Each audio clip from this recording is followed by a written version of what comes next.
السلام علیکم معزز سامعین، آج میں آپ کے لیے بلال کی 33ویں قسط لے کر آئی ہوں۔ اس سے پہلے کہ ہم شروع کریں، برائے مہربانی آپ چینل کو سبسکرائب کر دیں اور بیل آئیکن پریس کر دیں تاکہ آنے والی تمام اقساط آپ تک بر وقت پہنچ سکیں۔ شکریہ۔ مواخات۔ مسجد کی تعمیر مکمل ہوتے ہی ہم سب کو مہاجرین کی آبادکاری کی فکر لاحق ہوئی۔ ہجرت کرنے والوں کی تعداد 1000 کے قریب تھی۔ یہ کوئی بہت بڑی تعداد نہیں تھی، لیکن مدینہ خود ایک چھوٹا سا شہر تھا۔ اس کے وسائل اس قدر محدود تھے کہ ہر مہاجر کے لیے مستقل گزر بسر کا خاطر خواہ انتظام ایک شدید مسئلہ بن گیا تھا۔ مہاجرین میں بہت تھوڑے تھے جو اللہ کے کرم سے خود کفیل تھے۔ بیشتر ایسے تھے جو مکے سے لٹے پٹے بے سر و سامان محض 3 تن کے کپڑوں کے ساتھ دعوت ہجرت پر لبیک کہتے ہوئے اپنا گھر بار، کاروبار، مال متاع چھوڑ چھاڑ کر اللہ تبارک تعالیٰ کے بھروسے پر مدینے آ پہنچے تھے۔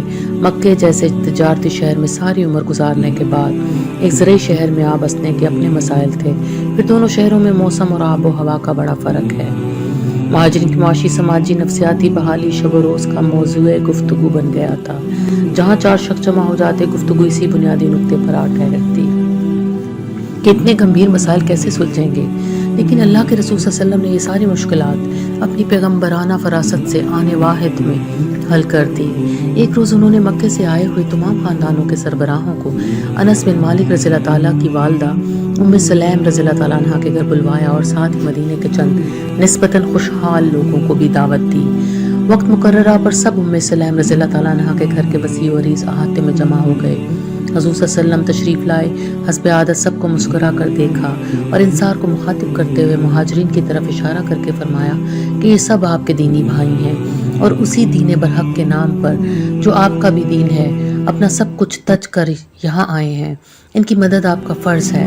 پھر آپ نے تجویز پیش فرمائی کہ انصار کا ہر خاندان مکے کے ایک خاندان کو اپنے خاندان میں شامل کر لے، اس کے دکھ سکھ میں شریک ہو جائے اور حسب مقدور اس کا بوجھ بانٹ لے۔ مواخات کا یہ فیصلہ اسلام کے سب کے اخوت کا سب سے بڑا عملی مظاہرہ تھا جسے دنیا نے آج سے پہلے اس پیمانے پر کبھی نہیں دیکھا تھا، اور یہ شرف ام سلیم کے حصے میں آیا کہ سرور کائنات صلی اللہ علیہ وسلم نے اس عظیم تاریخی فیصلے کے لیے ان کے گھر کا انتخاب کیا۔ مہاجر و انصار دونوں نے اپنے آقا صلی اللہ علیہ وآلہ وسلم کے قائم کیے ہوئے اس رشتے کی ایسی لاج نبھائی کہ مرتے دم تک یہ بندھن نہ ٹوٹا۔ اسی طرح چھوٹے پیمانے پر مساکین کی آبادکاری کے حل کے لیے مکے میں بھی حضور صلی اللہ علیہ وسلم کے حکم پر اخوت کا ایسا ہی منصوبہ تیار ہوا تھا۔ جہاں حمزہ رضی اللہ تعالیٰ عنہ زید رضی اللہ تعالیٰ عنہ کے بھائی بنے تھے، ابو بکر رضی اللہ تعالیٰ عنہ عمر رضی اللہ تعالیٰ عنہ کے، عثمان رضی اللہ تعالیٰ عبد الرحمن بن عوف رضی اللہ تعالیٰ عنہ کے، زید بن عوام رضی اللہ تعالیٰ عنہ عبداللہ بن مسعود رضی اللہ تعالیٰ عنہ کے۔ یہ مواخات ایک نظریاتی تعلق تھا جو رنگ، نسل اور قبائلی عصبیت کے تمام اختلافات اور امتیازات سے بالا تر تھا، اور جو صرف اور صرف رضائے رسول صلی اللہ علیہ وآلہ وسلم اور دین حق سے وابستگی کی بنیاد پر قائم تھا۔ جب رسول اکرم صلی اللہ علیہ وسلم ایک ایک مہاجر اور ایک ایک انصاری خاندان کو مواخات کی تصمیم میں پرو رہے تھے، میں بھی ایک طرف کھڑا اپنی باری کا انتظار کر رہا تھا۔ میں ایک حبشی جو کل تک ایک معمولی غلام تھا، خود ہی اپنا خاندان تھا، خود ہی خاندان کا سربراہ۔ غلاموں کے کون سے خاندان ہوتے ہیں؟ مجھ پر نظر پڑی تو پاس بلا کر میرا ہاتھ ابو ربیحہ رضی اللہ تعالیٰ عنہ کے ہاتھ میں دے دیا۔ اس طرح ہم دونوں بھائی بن گئے۔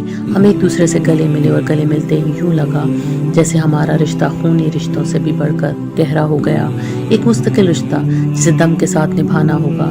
مواخات کا یہ مطلب ہرگز نہیں تھا کہ مکے کے مہاجر اب اپنا سارا بوجھ مدینے والوں پر ڈال کر بے فکر ہو جائیں گے اور مفت خور مہمانوں کی طرح زندگی بسر کریں گے۔